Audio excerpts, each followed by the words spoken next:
Big boss season 7 promo విడుదలైంది. ఆ promo కానీ ఒకసారి మనం చూసుకున్నట్లయితే ఇక అమర్ పల్లవి ప్రశాంత్ నామినేట్ చేసుకుంటూ వస్తాడు తన కారణాలు చెప్తూ. అయితే బిగ్ బాస్ హౌస్లో ఒకలా ఉంటాడు, ఎప్పుడు ఒక్కో రకంగా ఒక్కో జాగాలో ఒక్కో రకంగా ఉంటాడు, మొఖాలు మారుస్తున్నాడు.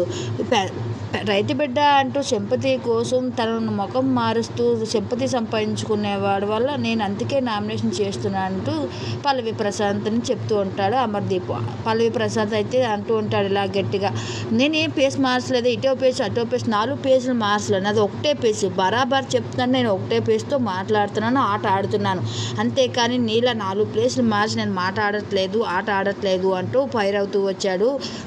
ఇంకా పల్లవి ప్రశాంత్ అమర్పై, ఇంకా అమర్ నువ్వు 4 ప్లేసులు మారుస్తూ ఆట ఆడుతున్నావు, నాకు ఇదే నచ్చట్లేదు, అవుట్లో నువ్వు సింపతి కోసం రైతు బిడ్డ అని పేరు ఓడుకుంటూ వస్తున్నావు అంటూ గట్టిగా అరుస్తూ చెప్తూ ఉంటాడు. అయితే మరి నామినేట్ చేస్తూ వస్తున్న భాగంలో ఎవరు తప్పు ఎవరు ఒప్పు అని మీ అభిప్రాయాన్ని కూడా కామెంట్ సెక్షన్లో మీరు తెలియజేయండి.